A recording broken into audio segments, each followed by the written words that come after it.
Hi hello friends, ನಮಸ್ತೆ. ಎಲ್ಲರೂ ಹೇಗಿದ್ದೀರಾ? ಎಲ್ಲರೂ ಚೆನ್ನಾಗಿದ್ದೀರಾ ಅನ್ಕೊಂಡಿದ್ದೀನಿ. ಹೋಪ್ ನಾನು ಕೂಡ ಚೆನ್ನಾಗಿದ್ದೀನಿ. Welcome back to my YouTube channel. Friends, ಎಲ್ಲರೂ ಚೆನ್ನಾಗಿದ್ದೀರಾ ಅನ್ಕೊಂಡು ಭಾವಿಸ್ಕೊಂಡು ಇವತ್ತಿನ ಒಂದು ವಿಡಿಯೋನ ಸ್ಟಾರ್ಟ್ ಮಾಡಿಬಿಡೋಣ. ಸ್ನೇಹಿತರೆ, ಇವತ್ತಿನ ಒಂದು ವಿಡಿಯೋದಲ್ಲಿ ಗೃಹಲಕ್ಷ್ಮಿಯರಿಗೆ ಅಂದರೆ ಮಹಿಳೆಯರಿಗೆ ಒಂದು ಗುಡ್ ನ್ಯೂಸ್ ಇದೆ. ಅದರ ಜೊತೆಗೆ ಒಂದು ಹೊಸ ಅಪ್ಡೇಟ್ ಕೂಡ ಇದೆ. ಏನು ಅಪ್ಡೇಟು ಅನ್ನೋದನ್ನು ತಿಳಿಸ್ಕೊಡ್ತೀನಿ, ಏನು ಗುಡ್ ನ್ಯೂಸ್ ಅನ್ನೋದನ್ನು ಕೂಡ ತಿಳಿಸ್ಕೊಡ್ತೀನಿ. ಇದರ ಜೊತೆಗೆ 12 ಮತ್ತು 13ನೇ ಕಂತಣ 6,000 ಹಣನ ಜಮಾ ಮಾಡಿದ್ರ ಟೋಟಲ್ ಇನ್ಫಾರ್ಮೇಷನ್ನೇ ಇದೇ ವಿಡಿಯೋದಲ್ಲಿ ತಿಳಿಸ್ಕೊಡ್ತೀನಿ. ಇದನ್ನೆಲ್ಲ ತಿಳ್ಕೋಬೇಕು ಅಂದರೆ ಏನು ಮಾಡಬೇಕು, ನೀವು ವಿಡಿಯೋನ ಕಟ್ ಮಾಡಿ ನೋಡಬಾರ್ದು. ಅಂದರೆ ಸ್ಕಿಪ್ ಮಾಡಿ ನೋಡಿದ್ರೆ ಏನಾಗುತ್ತೆ, ನಿಮಗೆ ಫುಲ್ ಇನ್ಫಾರ್ಮೇಷನ್ ಅರ್ಥ ಆಗಲ್ಲ. ಸೊ ಹಾಗಾಗಿ ಬಿಗಿನಿಂದ ಹೆಣ್ಣು ತನಕ ವಿಡಿಯೋ ವಾಚ್ ಮಾಡಿ. ವಿಡಿಯೋದಲ್ಲಿ ಒಳ್ಳೆ ಮಾಹಿತಿ ಸಿಕ್ಕಿ ಇಷ್ಟ ಆದರೆ ದಯವಿಟ್ಟು ಲೈಕ್ ಮಾಡಿ. ಇನ್ನು ಸಬ್ಸ್ಕ್ರೈಬ್ ಮಾಡ್ಕೊಂಡಿಲ್ಲ ಅಥವಾ ಹೊಸದಾಗಿ ವಿಸಿಟ್ ಮಾಡಿ ಏನಾದರೂ ವಿಡಿಯೋ ನೋಡ್ತಿದ್ರೆ ದಯವಿಟ್ಟು ಸಬ್ಸ್ಕ್ರೈಬ್ ಮಾಡ್ಕೊಳ್ಳಿ. ಹೆಚ್ಚು ಫ್ಯಾಮಿಲಿಗೆ, ಫ್ರೆಂಡ್ಸ್ಗೆ ವಿಡಿಯೋನ ಶೇರ್ ಮಾಡೋದ್ರಿಂದ ಅವರು ಕೂಡ ಹೊಸ ಅಪ್ಡೇಟ್ನ ತಿಳ್ಕೊತಾ ಹೋಗ್ತಾರೆ. ಗೃಹಲಕ್ಷ್ಮಿ 12 ಮತ್ತು 13ನೇ ಕಂತು ಹಣ ಯಾವಾಗ ಜಮಾ ಆಗುತ್ತೆ ಮೇಡಮ್ ಅನ್ನೋದನ್ನ ನೀವು ಕೇಳೋದಾದರೆ ಸ್ನೇಹಿತರೆ ಇಂದು 2,000 ಮಾತ್ರ ಗೃಹಲಕ್ಷ್ಮಿ ಹಣನ ಜಮಾ ಮಾಡ್ತಾ ಇದ್ದಾರೆ. ಇದು ಯಾವ ಕಂತಿನ ಹಣ ಅಂತಂದರೆ 12 ಕಂತಿನ ಹಣ ಅಂತಂದರೆ 12ನೇ ಕಂತಿನ ಹಣ 2,000 ಹಣನ ಜಮಾ ಮಾಡ್ತಾ ಇದ್ದಾರೆ. ಕೆಲವ್ರಿಗೆ 11 ಕಂತು ಯಾರಿಗೆ ಬಂದಿಲ್ಲ ಅವ್ರಿಗೂ ಕೂಡ 2,000 ಹಣನ ಜಮಾ ಮಾಡ್ತಾ ಇರೋದು. ಅವ್ರಿಗೆ ಬರೀ 11ನೇ ಕಂತು ಹೋಗಿರುತ್ತೆ.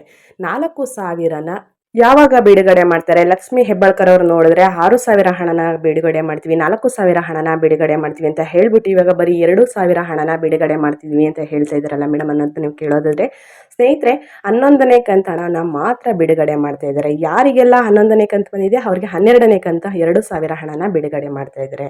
ಅಂದರೆ ಅಕ್ಟೋಬರ್ ಇದೇ ತಿಂಗಳು ಎಂಡ್ವರೆಗೆ ನಿಮಗೆ 4,000 ಏನಾದರೂ ಬಂದಿಲ್ಲ ಅಂದರೆ 12, 13ನೇ ಕಂತಿನ ಹಣ 4,000 ಬಂದಿಲ್ಲ ಅಂದರೆ 4,000 ಹಣನ ಬಿಡುಗಡೆ ಮಾಡ್ತಾರೆ.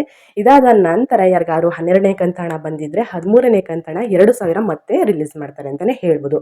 ಇದು ಒಂದು ಹೊಸ ಅಪ್ಡೇಟ್ ಅಂತಲೇ ಹೇಳ್ಬೋದು. 12, 13ನೇ ಕಂತು ಹಣಕ್ಕೋಸ್ಕರ ಯಾರೆಲ್ಲ ವೆಯ್ಟ್ ಮಾಡ್ತಿದ್ರ ಅವ್ರಿಗೆ ಗುಡ್ ನ್ಯೂಸ್ ಕೂಡ ಆಗುತ್ತೆ. ಸ್ನೇಹಿತರೆ, ಇದರ ಜೊತೆಗೆ ಅನ್ನಭಾಗ್ಯದ ಅಕ್ಕಿ ಹಣ ಕೆಲವು ಜನರಿಗೆ ಬಂದಿಲ್ಲ. ಅಂದರೆ ಕೆಲವಷ್ಟು ಜನರಿಗೆ ಎಷ್ಟು ಬಂದಿದೆ ಅಂತಂದರೆ 3 ಕಂತಿನ ಹಣ ಬರಬೇಕಿತ್ತು. ಅಂದರೆ ಅನ್ನಭಾಗ್ಯದ ಅಕ್ಕಿ ಹಣ ಜೂನ್, ಜುಲೈ, ಆಗಸ್ಟ್, ಸೆಪ್ಟೆಂಬರ್ ಈ ತಿಂಗಳಿಂದಲೂ ಕೂಡ ಯಾರಿಗೂ ಸರಿಯಾದ ರೀತಿಯಲ್ಲಿ ಹಣ ಬಂದಿಲ್ಲ. ಕೆಲವರೊಬ್ಬರಿಗೆ ಜೂನ್ ಮತ್ತು ಜುಲೈ, ಸೆಪ್ಟೆಂಬರ್ ಈ 3 ಕಂತಿನ ಹಣ ಬಂದಿದೆ. ಅಂದರೆ ಆಗಸ್ಟ್ ತಿಂಗಳದು ಸ್ಕಿಪ್ ಆಗಿದೆ, ಸೆಪ್ಟೆಂಬರಲ್ಲಿ ಬಂದಿದೆ ಅಂತಲೇ ಹೇಳ್ಬೋದು. ಯಾರಿಗೆಲ್ಲ ಬಂದಿಲ್ಲ ಇದೇ ತಿಂಗಳು ಅವ್ರಿಗೂ ಕೂಡ 2 ಕಂತಿನ ಹಣ ಅಂತಂದರೆ 2 ತಿಂಗಳ ಹಣ ಅನ್ನಭಾಗ್ಯದ ಹಣ ಬರುತ್ತೆ ಅಂದ್ಬಿಟ್ಟು ತಿಳಿಸಿದ್ದಾರೆ. ಇದರ ಜೊತೆಗೆ ಈ ತಿಂಗಳಲ್ಲೇ ಯಾರಿಗೆಲ್ಲ ಗೃಹಲಕ್ಷ್ಮಿ ಯೋಜನೆಯಿಂದ ಮತ್ತು ಅನ್ನಭಾಗ್ಯದ ಯೋಜನೆಯಿಂದ ಏನಾದರೂ ಪ್ರಾಬ್ಲಮ್ ಆಗಿದ್ದರೆ 1 ದಿನ ಕಾಲಾವಕಾಶ ಮಾಡಿಕೊಡ್ತಾರೆ. ಅದು ಯಾವತ್ತು ಅನ್ನೋದನ್ನು ಕೂಡ ತಿಳಿಸ್ಕೊಡ್ತೀನಿ. ಇದನ್ನೆಲ್ಲ ತಿಳ್ಕೋಬೇಕು ಅಂತಂದರೆ ನನ್ನ ಚಾನಲ್ನ ಸಬ್ಸ್ಕ್ರೈಬ್ ಆದರೆ ಮಾತ್ರ ನೀವು ತಿಳ್ಕೊಳ್ಳೋಕೆ ಸಾಧ್ಯ. ಆ ಅಪ್ಡೇಟ್ಸ್ ಬಂದರೆ ಯಾವ ದಿನ ಕಾಲಾವಕಾಶ ಮಾಡ್ತಾರೆ ಹೊಸ ರೇಷನ್ ಕಾರ್ಡ್ಗೆ ಅನ್ನೋದನ್ನ ತಿಳಿಸ್ಕೊಡ್ತೀನಿ. ಆವಾಗ ಹೋಗಿ ನಿಮ್ಗೆ ಏನು ಪ್ರಾಬ್ಲಮ್ ಆಗಿದೆ, ಇಲ್ಲ ಹೊಸದಾಗಿ ಅರ್ಜಿ ಸಲ್ಲಿಸಬೇಕಾ, ಇಲ್ಲಾಂದರೆ APL ಇರೋದ BPL ಮಾಡಿಸ್ಕೋಬೇಕಾ, ಅದನ್ನೆಲ್ಲ ಮಾಡಿಸ್ಕೋಬೇಕು ಅಂದರೆ 1 ದಿನ ಕಾಲಾವಕಾಶದಲ್ಲಿ ಹೋಗಿ ಮಾಡಿಸ್ಕೋಬೇಕು ಅಂತ ಹೇಳ್ತಾ ಇದ್ದಾರೆ.